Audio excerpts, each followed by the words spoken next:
And boom, there we go.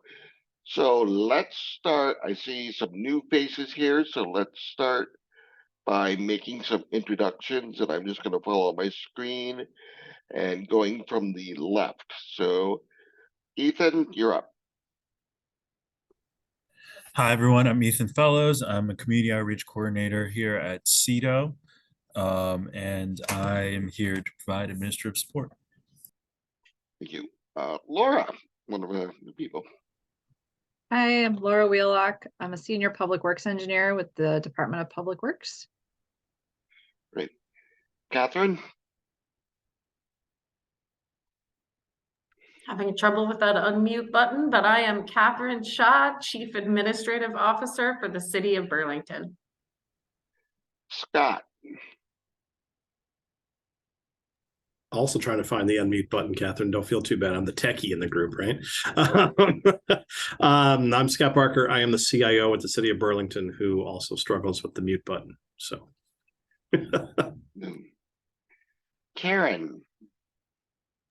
Hi, I'm Karen Downey, and actually I have a couple of hats. I'm recently retired from a full-time position as an occupational therapist with the Burlington School District. I've had many years' experience as an occupational therapist as well, working with adults. Hi, Nate. I've been involved with BCIL probably back in the 1980s. Recently, I'm also on the board of the Vermont Occupational Therapy Association, and I chair the Aging in Place Committee, which is part of our OT Association, with how we can help older Vermonters stay in their homes and make their homes more accessible. So it's great to be invited to join this meeting. Great. So Karen, I'm going to circle back to you after the other members make their introductions, because you are mainly coming here as an invite. Are you coming here as you saw us? Were you an invite for somebody? Were you involved in an email? But let's get to the others first. So Sophie, still can't hear you, you speaker. I'm going to move on to Mary Catherine. Well, Sophie. I'm Mary Catherine Abdolghani Stone. I'm an occupational therapist at UVM Medical Center and representative-elect for Chittenden 14 in downtown Burlington. Great. And Sophie, can we hear you now, or? No. Okay. So just so you know, Sophie works for the Parks and Recs department, and so she's involved in a lot of projects with them. So Karen, you're here right now as a member of the public. If you would like to be involved with the board, the committee, it'd be great. I would just like to know a little bit more about your interest. Nate, I was invited by Sarah Carpenter to join this meeting, so I guess I'm officially on it. Okay, no, that's great. That's great. If you want to be on, that's great. Now, you were probably involved. Were you involved? Because this was what I was going to mention in the news part. Were you mentioned in the chain about the Burlington High School? Is that how we got you involved in this? I started it, yeah. Okay, perfect. Perfect.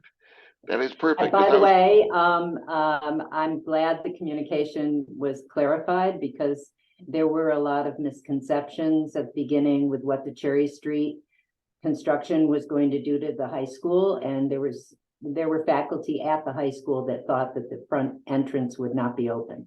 So I'm glad we were able to figure that out.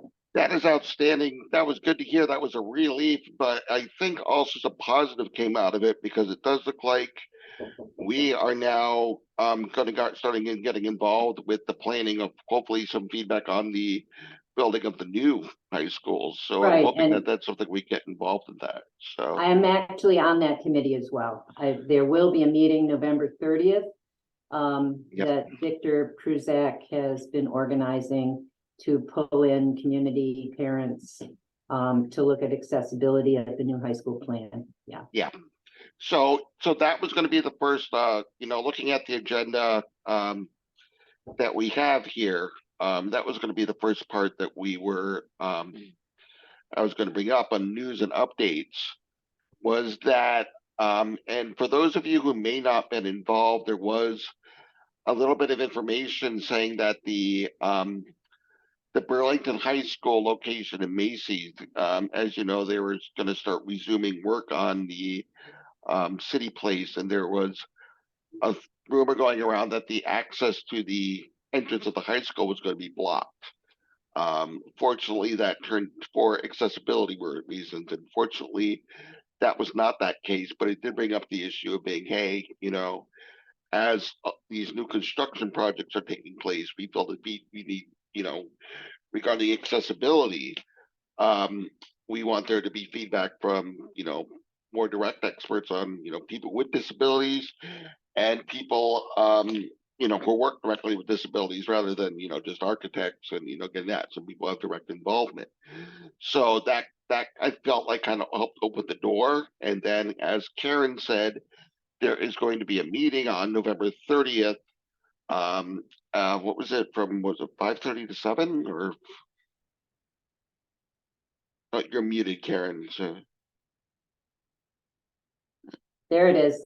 Sorry, yeah, November 30th at the high school, 5:30 until 7. And it's a presentation by the architects with what the plan is now, and there will be plenty of time for people to comment, ask questions, and there will also be some focus groups to talk about overall issues of accessibility. And it's in Victor, who is the liaison between the Burlington School District and the City of Burlington for all of this construction, is organizing it. If people are interested, you should contact Victor so he knows you're coming, because they're building focus groups out of the group of people that will be attending. Many people are parents of kids presently in the Burlington schools who have mobility challenges or other accessibility issues need to be looked at for their benefit, and as well as faculty, past graduates. We have several students that we're trying to pull back if they're still in the local area to come to the meeting, who are graduates of the old Burlington High School. So we're trying to really build a good group of people to be in attendance. Karen, is that the high school? Is that the old high school or the downtown high No, school? you can't be at the old high school. I was assuming. Yeah, it's at the new downtown. It's gotcha. right on the first floor. I actually have not been in the new Macy downtown building since it opened, but I know the old high school very well. And I was on the second high school renovation committee. There have been 4 over the past 15 years. I have a quick question about the meeting, knowing that it's not the most accessible site, but the on-street parking could be blocked off depending on if the attendees, you know, anticipate Right. needing On-street more parking. curbside. Right. On-street parking is available. The garage is also downhill from the high school. To my knowledge, if someone needed to park in the garage, especially on the second floor of the garage, I don't know if that second floor west side doorway is open to the high school. I think the main door, because it's after hours. So the reason it's happening there at the high school, I think the parents of the students, you know, presently at the high school are quite familiar with the building. But I think for parking accessibility, if there's other questions, I would also contact Victor, because perhaps parking slots could be saved, orange cones could be put out in front, you know. Yeah, that's where I was going with that conversation. I actually worked with Victor recently to help with some of the street improvements in front of the high school with removing the trees and the meters and whatnot. Great. So I can send an email between Victor and our parking services just so that they have an idea how to save that space if they know they have anybody that needs to be curbside closer to the door. That'd be great, Laura. Yeah. And thank you for doing all that planning on Cherry Street with Victor. Yeah. And so on that note, so Vanessa, welcome. Welcome to the meeting. Vanessa is a member of the committee.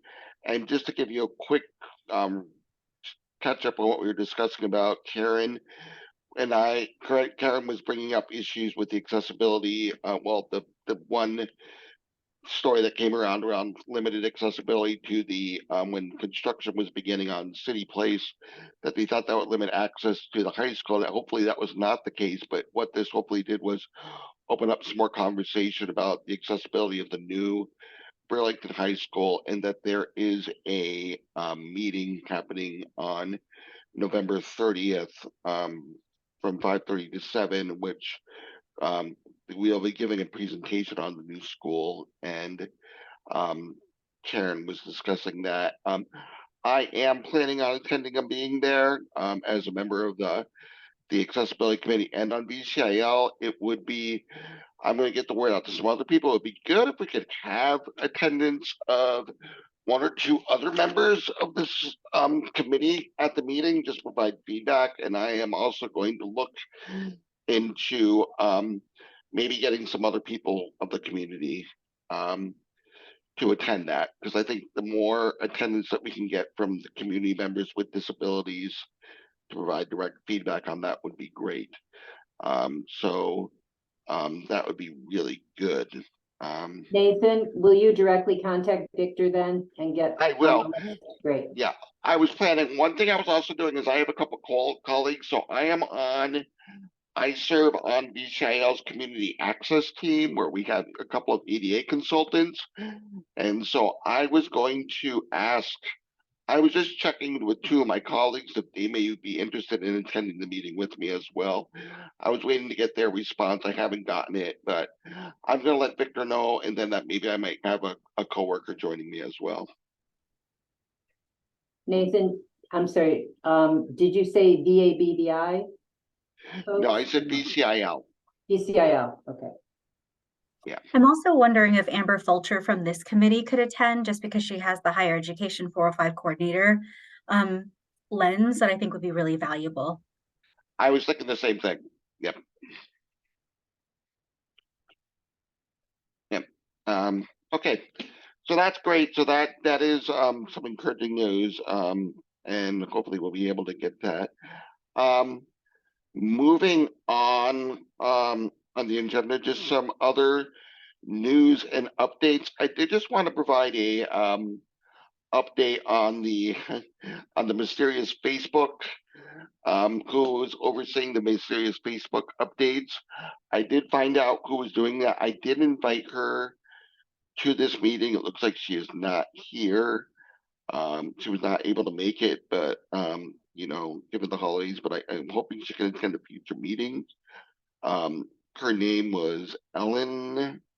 I can't remember who she was, what her exact name was, but she was a former member of this committee a while back, and so she works at Champlain College. And basically what she was telling me was that, you know, way back when they first started the Facebook, there was like 3 or 4 people who, some who had worked for the city and some who had done that, were kind of coordinating their efforts. And then as people left, she was still doing it. And she was basically using the Facebook page to update just basically local and national stories related to accessibility. But she said she's certainly willing to coordinate with us to put up future announcements. I think she was even opening to having someone else do the updates if, you know, if they wanted to share the duties. So I don't know if that might be something where we can provide Ethan access, or myself could use it to just update, you know, about meetings or maybe some stuff directly to the committee. Oh yeah. Yeah, there is. Thank you, Vanessa. Yep, Karen. Nathan, are you referring to Ellen Zeman? Yes. Ellen, yeah.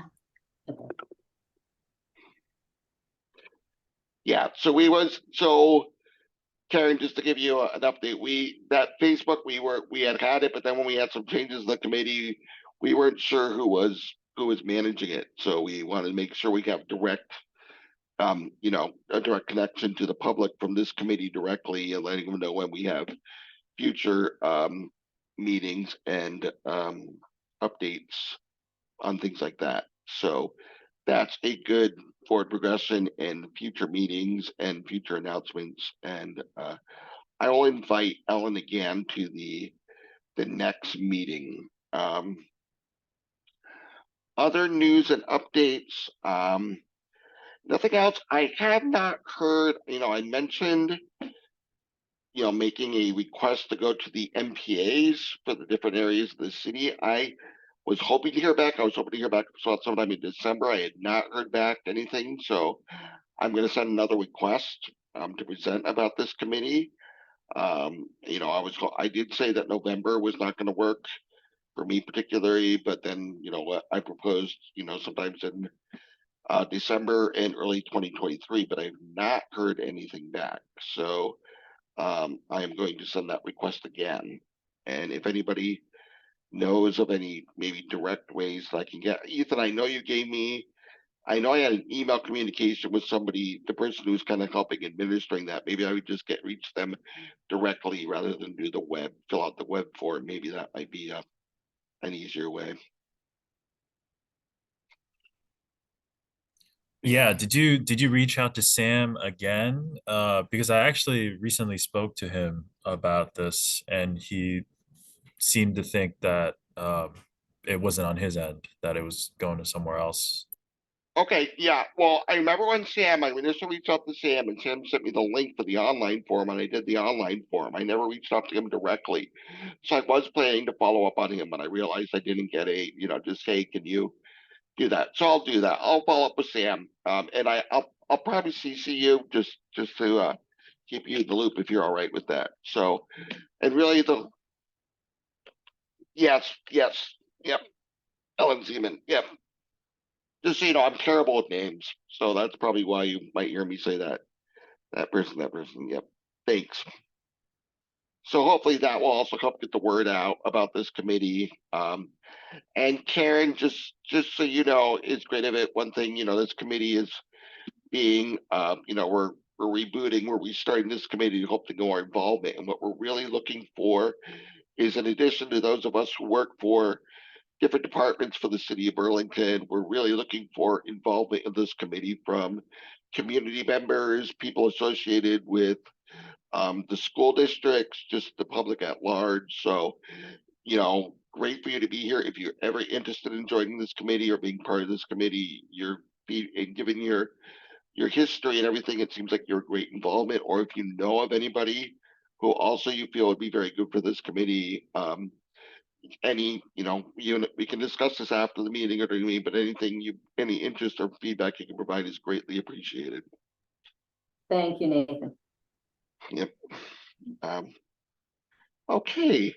Let's move on. I want to give us a chance to talk with Laura, because Laura is new here, and it had to be something dealt with that we had been talking about for a long time. So, Laura, could you tell us a little bit about yourself, what you do, and maybe we could talk about some of the reasons we wanted somebody from your area on this committee? Sure. So I've been with the city for 7 or 8 years now. And my focus with DPW is generally on the streets and sidewalks, but also larger capital projects. So like in my background behind me, University Place, that street reconstruction project is one of the projects that I helped manage. In my role, I also review larger private development plan sets. So things like the new high school, those plan sets come through me from zoning. I also seem to get pulled into projects like City Place. So both from the roadway construction side, as well as I oversee the city's excavation inspector. And so they enforce permitting within the roadway. So as private contractors come into the roadway to do utility work, services to connect to houses, I supervise that staff person. So places where contractors also set up and need space to work within the roadway, I see those projects come through. I'm not a planner. Our office recently lost our 2 transportation planners. And so like the vision about where the city's going with different projects and whatnot. That's not really my area of expertise, but we do have 2 new planners that are starting, one at the end of December and one in January. So I can help with kind of what's happening immediately, but the longer term where we're going with things, that's not my forte. Okay. Well, thank you. Thank you for joining. And I'm sure what you're also discussing has a lot to do, would definitely be a good conduit, to provide us with information and maybe help us provide feedback up on any upcoming projects or, issues. And I'm not sure if how much information you got from Catherine or about it, what we're looking for, because there's been a lot of debate about, we're an advisory board and we don't want to say that we're architectural experts are going to come in here and say, do this, this, this. But what we do feel like is that we should, any upcoming projects that are brought up, we would like to be, updated on and, provide our feedback. Because one thing we have really long felt is that sometimes when something is viewed as compliant, and this is my version of trying to do quotes, it is sometimes not really the most accessible. It doesn't really look at what is truly accessible other than looking at, some certain, guidelines, and that maybe just involving the disabled community might be able to provide some more practical solutions. So, we're still trying to come up with ways to do that, but maybe if we would be able to have somebody come up and say, here's some projects that are coming up, here's our, what the review process is, maybe, if you want to have a member of the committee attend that or provide some feedback on that, that's just great. We just kind of feel like sometimes projects are being done and when they're done, all of a sudden it's like, whoa, what's going on here? This isn't is this really considering, the disabled community? I don't know if anybody else has anything to add. Vanessa, you had your hand up. Yeah, Laura, if you could shed any light on this, and it doesn't have to be right now, but one of the longstanding questions that we've had is with the see-click-fix process. A lot of the community members know to route their concerns in that way from an accessibility standpoint. What seems unclear is how that system is triaged through and what the prioritization framework is with that lens of accessibility. Where does it fall in the order and how is it tended to? And again, it's okay if you don't know the answer right now, but that is something that we're very curious about because we want to equip the community with the right direction. Yep, I can speak a little bit to it. Not all of it because it is multifaceted with other different departments that are included. Inside of Public Works, though, the see-click fixes, it was brought on as a way to provide more forward-facing to the requests that we were getting in from the public. We previously had an IT constructed system that was running just truly back of house. But the public wasn't able to see it. And so we were getting a lot of people saying the exact same thing when something came up. So see-click-fix allowed this to be forward-facing. It used to be interactive when it was a productive conversation, but we had to halt that to just being the initiator of the request, being the ability to communicate on one. That said, when a request comes in, whether a user is doing it through see-click-fix themselves or they call DPW or email DPW, we enter things into see-click-fix to be able to keep the records. From there, the categorization that happens, whether it's a graffiti request, a parks request, a permit request, BED request, those get triaged off to their right departments and vice versa. Inside of our system, it goes more granular. Whether it's like a pothole, it'll go to our streets team. If it's a sidewalk, it actually comes to the engineering team. If it's an obstruction of the sidewalk, it'll go to our excavation inspector, who I mentioned earlier. Generally, 90% of them that are truly service repair type requests, the exception of sidewalks, we'll hold that one off, generally get managed pretty quickly. Assuming that they make it, they come to the supervisor. If the supervisor's out on vacation, you'll see a little bit of a delay in their ability to see it, but most of them seem to be triaged fairly quickly. We've struggled in the last year. Our streets department is down by 1/3 of their employees. So they're working like 11 out of 17 spots. So that's really challenging for them to be quickly responsive. on the engineering side, so we take in sidewalk requests, and we do this purposefully because as it went to our streets department previously, they would do their own prioritization based on where they wanted to go around the city and not necessarily based on what seemed the most concerning. We take a look at it as it relates to a safety repair, which our sidewalk program has a safety category that speaks to how severely displaced a sidewalk or its actual functional condition, and proximity to some services. If it's really, really bad, we'll ask them to go out and fix it within that season. If it is part of a sidewalk that's a larger section that we're about to repair, we will hold off on it and make it part of like a bigger project the next year or so. So that's sidewalks. C-Click Fix has captured some other requests that occur as it relates to like, when are you going to pave my street? And so those are a little bit trickier for us to manage. And I can imagine we're seeing other accessibility related concerns, you know, visibility, the condition of like detectable warning plates. North Street is particularly bad at the moment, but there's some other ones that are, they come in as more of a question versus a like, this isn't an immediate fix. So those stay in there a little bit longer so that we can keep the record active. That's incredibly helpful. Thank you. I do get curious also, like, what is the conversation around tending to some of those atypical requests? And is that something that we could surface in conversations with this committee to see, is there a place where it could live? Is there a way that it could be supported? And I also, oh, sorry, I have another question about like the follow-up around communication to those who do submit the requests, if you know. Yep. So generally when the request has been read by any staff member, the status gets changed to acknowledged, which really is supposed to help the user understand that they've seen it. Those longer term requests that are a little bit more vague, the follow-up is really infrequent because it does take us a pretty significant amount of time to go out, do an investigation, find out other projects that are happening. And there's probably not as much communication back as there needs to be.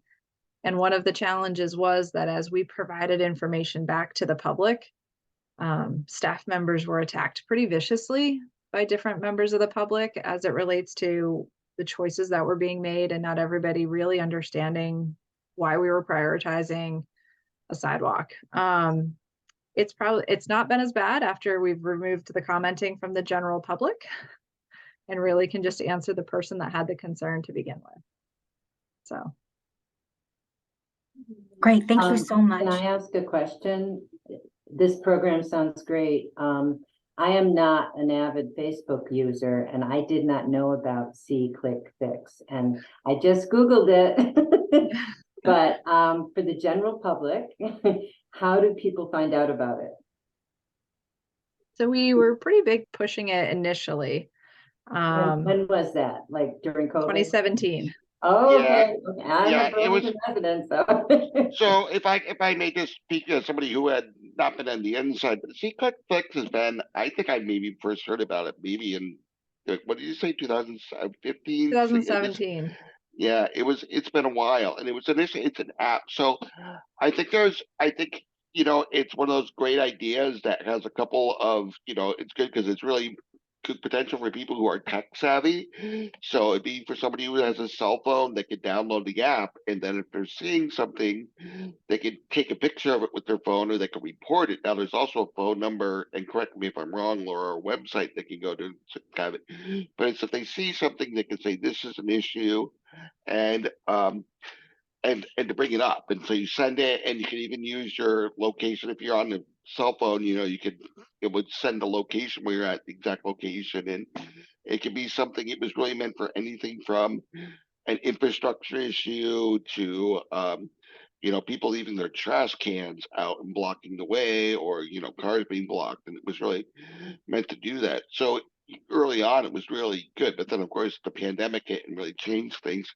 One of the things that, you know, we're kind of viewing with this um, accessibility committee, you know, when we talk about the website and stuff, is to having something on there that would be, you know, as general information for people is have a link or more information about the C-click fix. I think that'd You be know. great, because to tell you the honest truth, I usually call my city councilor, or I call the director of Parks and Rec if it's a parks program issue. So yeah, that general advertisement is still important. It sounds like a great program, and I see many other towns and cities use it as well. Yeah. Yeah, I will just add, the city went through a large effort to bring on a new asset management software. And we were still trying to work out the bugs as to whether that software system would be able to replace C-click fix. I don't know that we've had a really specific conversation. We've been in our asset management software for a little over a year now. And I think we were hesitant to keep pushing C-click fix if we were going to migrate away from it. Okay. But it's a great point that if it's really the platform we're going to keep using, we should continue to remind people that we do use this and that this is available to them. Laura, I don't. BD had a good point the other day where they were like, we change users every year with the transients of the college students and whatnot. So I don't think C-click fix is going away anytime soon. I think we're looking at ways that we can integrate C-click fix with ViewWorks so we can trade data, move data back and forth. But I don't think ViewWorks doesn't really have anything like C-click fix. So I don't think that's not going away anytime soon, as far as I know. I would agree with you. When we were selecting ViewWorks, though, there was promise of it replacing that system. And as we went into, being fully integrated, it became clear that it was probably not going to work the way we needed it to. So I'll bring up an issue that came up at a meeting a week ago that I attended with a group that represents the whole state of Vermont, the Vermont Coalition for Disability Rights. And we were talking about issues that would fit very nicely into C-click fix. For instance, UPS vans parked in handicap accessible spaces, loading vans parked on sidewalks so that it's totally inaccessible for anyone. So I think I will bring this information back to that committee and just remind people to look at their own local towns and cities and see if they have this to use. Thank you. Yep, that's a really good point. And we do still find a lot of people that obstruct sidewalks, whether they were told better or not. But the C-click fix process can help us for the ones that we are able to get back in touch with and speak with them about what their actions were doing.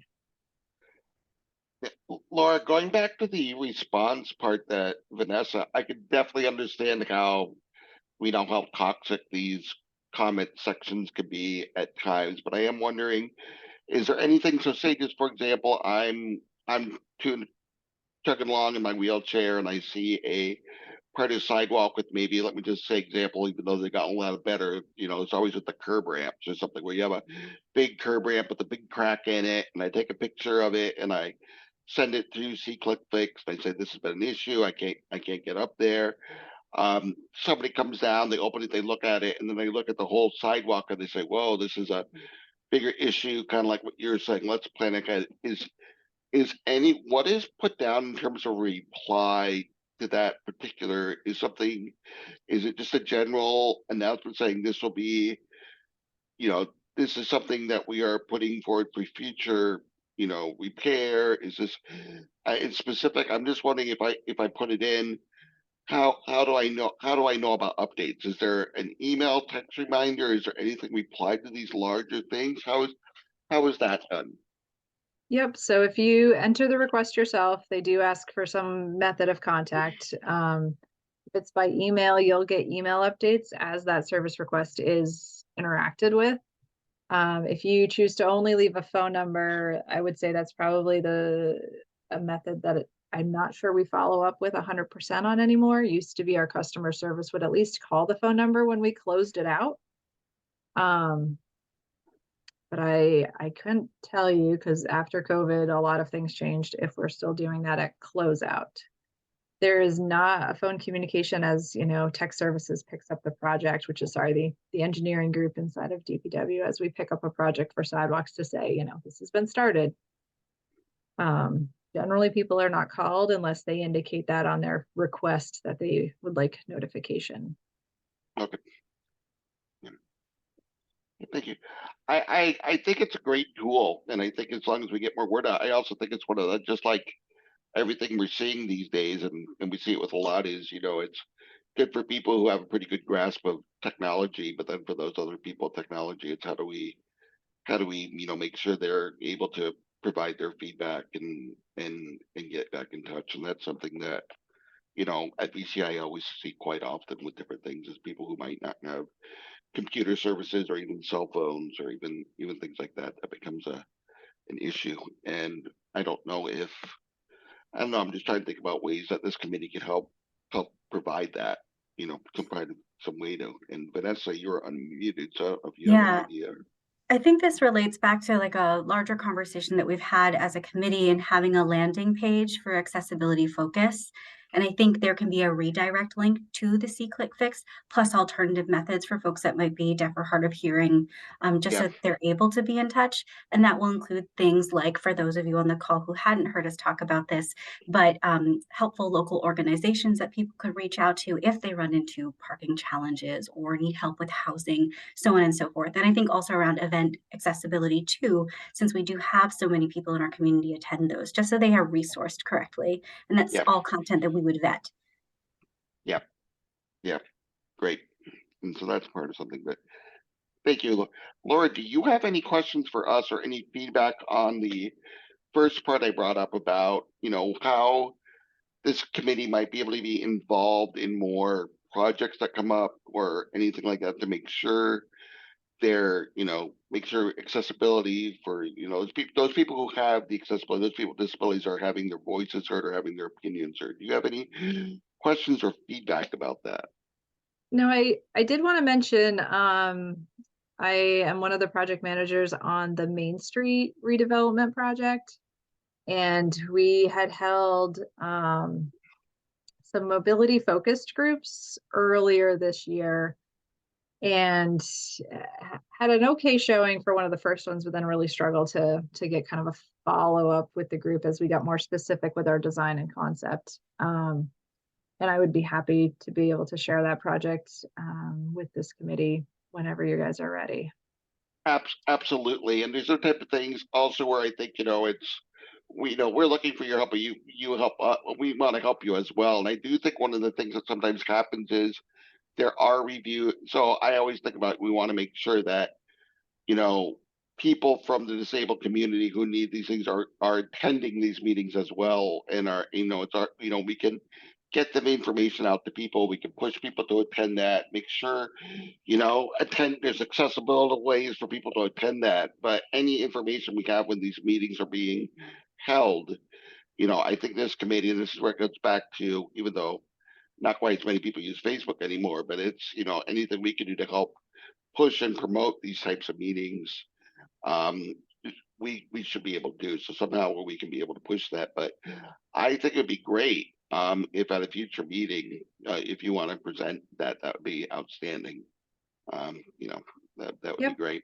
I'd be happy to. There's probably a few other projects within DPW that we could bring forward. A lot of them are really early on, but there's something called the Rail Enterprise Project, which is almost the extension of Battery Street down and around over towards Pine Street.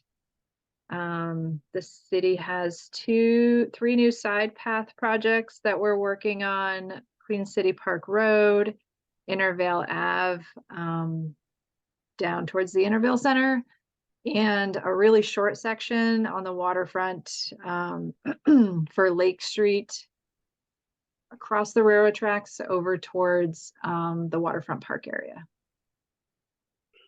Yep, outstanding. And I don't, obviously I don't think we want to have all the meetings have all at one time, but anytime you think is appropriate, I think, if I think a good time is to bring them up here and we can provide feedback. Yep. Sometimes. What a lot of other committees will do, Bike Walk or the Aging Council, those types of groups, is they'll almost have just like a DPW meeting, and our staff will come in and talk about 3 or 4 projects with Okay, the committee members. all right, and maybe that's something we could certainly look into. That sounds like it would be a good idea. Have like a DPW focus meeting every now and then. That'd Yep. be great. Right. Does any of the other committee members have any questions or comments for Laura regarding this? No, just thank you. Thank you for being here and helping to like demystify processes for us. Yep, happy to help. Yeah, thank you very much. Moving on, I'm just trying to go through. So Sophie, you are, oh, Ethan, did you have your hand up? Sophie, you're here. Speaking of projects, we did have a little thing here involved with, the last time we had a meeting, we had a lot of discussion about playgrounds. And Sophie, I am gonna, just so you know, I'm gonna get on Patrick and Nancy for, I don't know if they replied to you, but they had not gotten on to you about the workout equipment. So I'm gonna try to get on them about that. But any updates from your end on playground projects? Can you hear me now? Yes. Oh, good. Thank you. So not playground, but we do have a restroom renovation at Oakledge. We have a plan I can share with you to show the changes. Sure. We're adding in family style restrooms. Let me see if I'm gonna give you, hold on, I gotta make you a co-host real quick. I even see my. I have too many windows open. I apologize. It'll take me a second to find the plan. All right, can everybody see the plan? Is it too Yep. big? Whoa. It's a okay. little, maybe big. too big. Yeah. It's hard to know how much to zoom in. All right, hold on. I'll zoom in a little bit less. Is that better? So this is the lower pavilion at Oakledge. When you first come in, it's the first building essentially you'll see on the right towards the lake. Currently we have restroom stalls, gendered restroom stalls, and these are shower change room areas. And our thought was to repurpose them for family restrooms, including adding a restroom portion. One would have a bench in it, and the other one would have a large chair changing table or adult changing table. Perfect. So there would be space for a family to be in there, do what is necessary, and then also have some elbow room. And the other change that would happen here is that currently this is an opening, and then there are doors to the men's and then a door to the women's. And our thought was to add a sliding door here that would open, and that way it's like airport style where you come in and these are already open, so there isn't a door that everyone has to finagle with to come into these restrooms. And then obviously you'd have the regular stalls, and then here you'd have a door obviously to close, but at least getting into that kind of general area, we'd remove that kind of other step to get through, and they're usually pretty heavy doors. So it's not huge, but there are hopefully changes that will help accommodate more people, more families, also because there's a beach. I mean, I don't know about everyone else, but even getting into one of these restrooms with kids or a kid or in your bag and all that it's very tight. So what we've asked the architect is to just look if we can extend these at all too. It'll depend on the circulation width that's there right now. And if that, allows for ADA basically to go through there, but just in general to extend, and because it's just even tight for anyone to get in and turn around and close the door essentially. But the big change are in the family restrooms on either side. And we're also looking in, because this is a seasonal restroom right now, we're hoping that one or the other, or one, it would be this one, would remain open year round, but that is requiring just checking into plumbing and all that, whether that's a possibility or not, or at least extending the season. Because currently we close down our restrooms by Labor Day-ish, and then everything's closed till Memorial Day.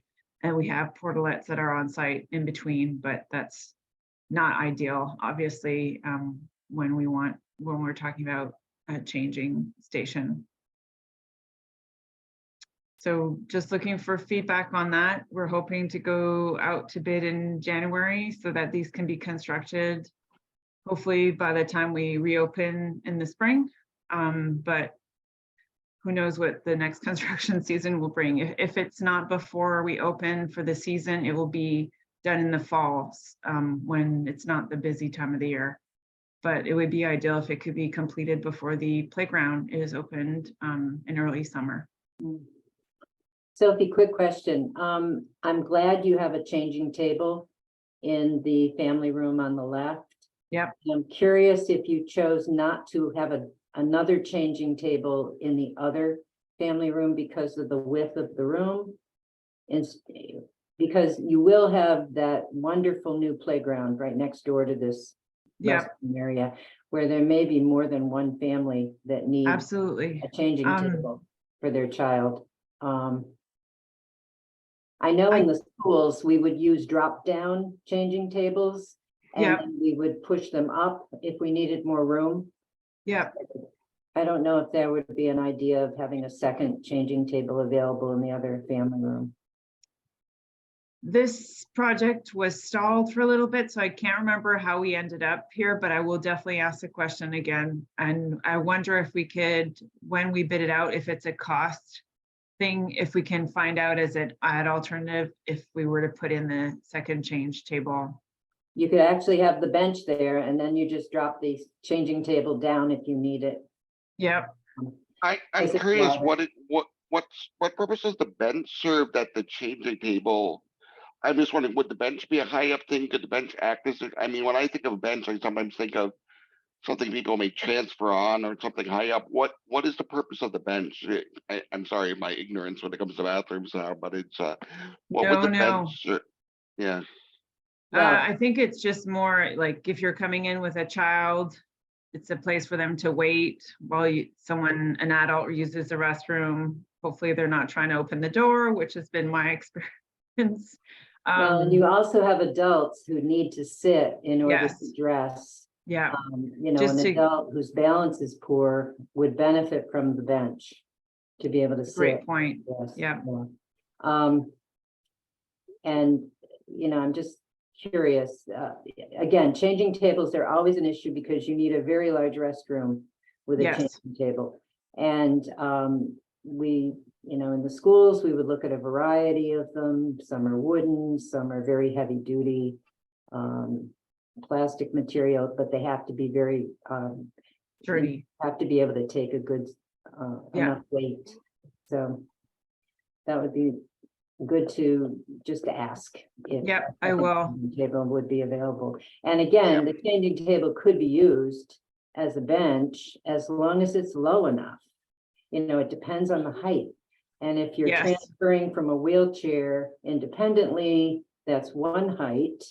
And we've also had changing tables a little bit higher because if you're an adult who's assisting another person, you were having the height of the changing table to access how the adult can easily pick up the child, put the child back, transferred over to the wheelchair. So I know at one point we were looking on ones that are adjustable in height. I don't know where we've landed. I think it'll depend on how that comes in price-wise, just based on our budget. But that I think that would be ideal. But every time we install something that's mechanical, there's the potential of obviously easy breakage, but just tampering, you know, and that's been so much higher in the past couple of years citywide with anything that it's a risk. Sophie, I can offer you free volunteer, take a look at it, and my cohort in the Burlington schools, the physical therapist too.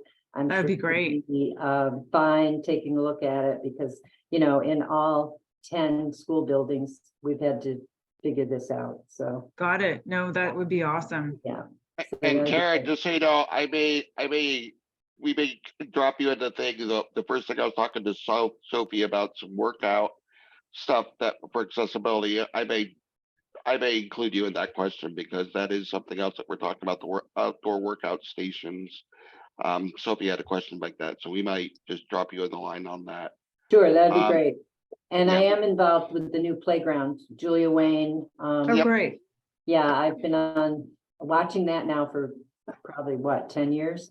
Well, hopefully you've been out there lately. They've It's wrapped up exciting. It's construction. very exciting. Yeah.